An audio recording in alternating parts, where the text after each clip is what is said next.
न्यासदशकम्।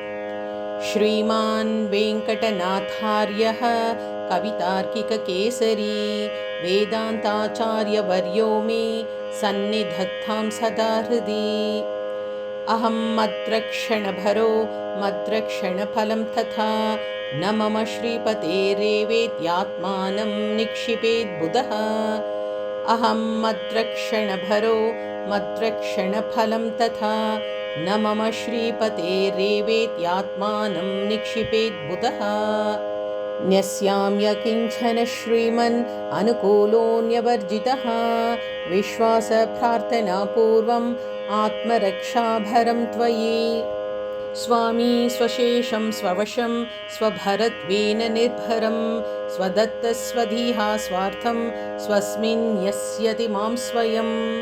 श्रीमन्नभीष्टवरद त्वामस्मि शरणं गतः एतद्देहावसाने मां त्वत्पादं प्रापय स्वयं।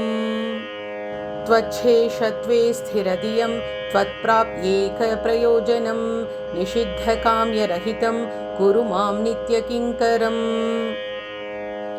देवी भूषणहेत्यादिजुष्टस्य भगवंस्तव नित्यं निरपराधेषु कैङ्कर्येषु नियुङ्क्ष्व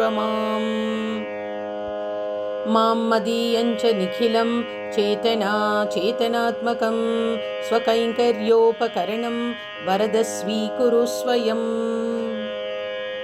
त्वदेकरक्षस्य मम त्वमेव करुणाकर न प्रवर्तय पापानि प्रवृत्तानि निवर्तय।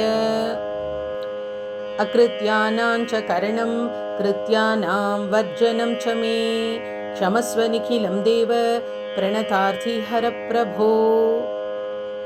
श्रीमान्नियतपञ्चाङ्गं मद्रक्षणभरार्पणम् अचीकरत् स्वयं स्वस्मिन् अतोऽहमिह निर्भरः। श्रीमान्नियतपञ्चाङ्गं मद्रक्षणभरार्पणम् अचीकरत् स्वयं स्वस्मिन् अतोऽहमिह निर्भरः। संसारावर्तवेगप्रशमनशुभदृग् देशिकप्रेक्षितोऽहं सन्त्यक्तोऽन्यैरुपायैः अनुचितचरितेष्वद्य शान्ताभिसन्धिः। निःशङ्कस्तत्त्वदृष्ट्वा निरवधिकदयं प्रार्थ्य संरक्षकं त्वां न्यस्य त्वत्पादपद्मे वरद निजभरं निर्भरो निर्भयोऽस्मि। संसारावर्तवेगप्रशमनशुभदृग् देशिकप्रेक्षितोऽहं सन्त्यक्तोऽन्यैरुपायैः अनुचितचरितेष्वद्य शान्ताभिसन्धिः। निःशङ्कस्तत्त्वदृष्ट्वा निरवधिकदयं प्रार्थ्य संरक्षकं त्वां न्यस्य त्वत्पादपद्मे वरद निजभरं निर्भरो निर्भयोऽस्मि। कवितार्किकसिंहाय कल्याणगुणशालिने श्रीमते वेङ्कटेशाय वेदान्तगुरवे नमः।